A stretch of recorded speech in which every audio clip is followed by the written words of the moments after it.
Shifting focus then to Berger Paints then, when it reported its numbers yesterday, largely in line with what we were working with.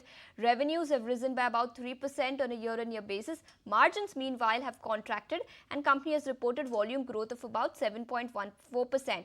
But what's the outlook going forward? To discuss all this and more, we now have Abhijit Roy, MD and CEO of Berger Paints, now joining us. Mr. Roy, thank you so much for taking your time out. And before we discuss the company's third quarter performance, I wanted some clarity on AkzoNobel India's acquisition. According to several reports, a few of your peers have submitted bids to acquire Akzo India's India business. Have you also submitted a bid for this? If you can clear the air for us. No, we haven't. Okay, so why are you not interested in Akzo India's paint business? Are there any valuation concerns that you're seeing? Doesn't fit into the strategic, direction that we have taken now. We look at, every acquisition from benefit valuation angle. And if it suits us and if it is in our favor, then only we decide. In this case, the benefit value equation doesn't seem to be very attractive at this stage. So that's why we haven't. And can you elaborate on this for us? Why is it not a strategic fit for Berger Paints? On one side, you have aimed to increase market share in urban markets, and Akzo is a good player in the urban market. Then why is it not a strategic fit for you? Oh, so we have also a decent presence in urban. We can do the same thing, grow our own brands. We have a very strong brand, much stronger than them, in most parts of the country. So therefore, utilizing that brand to grow on our own may be a better idea. So the type of money that we will have to shell out, it might be better engaged in, trying to grow our own market. So from that perspective, the value benefit equation, this seems to be better. And competition clearly seems to be intensifying in your sector. Birla Opus will be clocking in revenue of above 1,000 crores in the coming quarters. And Birla Opus will also be starting operations in West Bengal plant in the first quarter of FY26. How will the company be combating competitive pressures, especially in the eastern region? No, so it doesn't change anything. They have been in Eastern India for long. It's not as if the material supply is not happening. They are selling. They have a large number of dealers in East India, and it's being supplied from other plants. So it's not something which is going to be transformative or something great that is going to happen. In paint, supplies can come from anywhere. So it's not as if you have to have a factory in East in order to service the East. It is good to have. And it's not something which is very you must have, sort of. So they are getting material from their other plants today and supplying it in the market. Maybe the supply situation will improve, marginally, but that's not going to change things on the ground. Whatever is happening will continue to happen. As far as, our reaction to it, nothing changes on the ground. We carry on with our own business.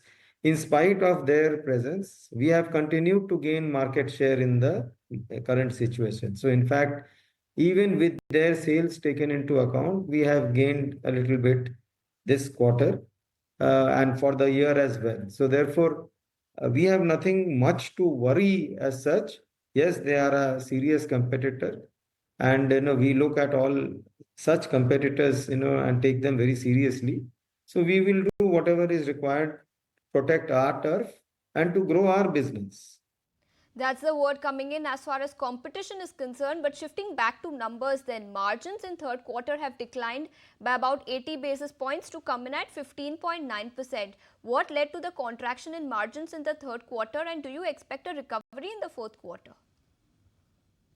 So the margin decline is marginal, first of all, very small, 0.5%, which against last year. Last year, the prices of raw material were, much lower in this particular quarter, which is why we dropped the prices in the month of January of last year. Now that dropped prices impacted the margin to some extent. In fact, the drop was higher, but we managed to, improve our overall cost situation and was able to recover some of the losses, otherwise that would have happened. So the margin loss that you see is very small, negligible almost, and in terms of going forward, how does it look like? I think, it looks quite good. I think we should improve sequentially as we go across. So fourth quarter will be, second quarter was the worst, I would say. Third quarter was better. Fourth will be even better, and first quarter of next year will be better than the fourth quarter as well. Margins could expand in the fourth quarter and first quarter of FY26 could be better. But can you quantify this for us? Margins have been in the range of 16 to 18% over the last 5 to 6 odd quarters. How much could they expand by? So we always have said that, margins, the EBITDA margin will be in the range of 15 to 17%. This time also we have been at 16.2%, which is at the higher end of that 15 to 17% band. And we would remain in that particular band, maybe, at the similar levels, even in the quarter four as well. And what is your outlook when it comes to revenue growth? What is the strategic roadmap for the company, say, over the next 3 to 5 year period? Yes, we are seeing a little bit of uptick, in the demand situation.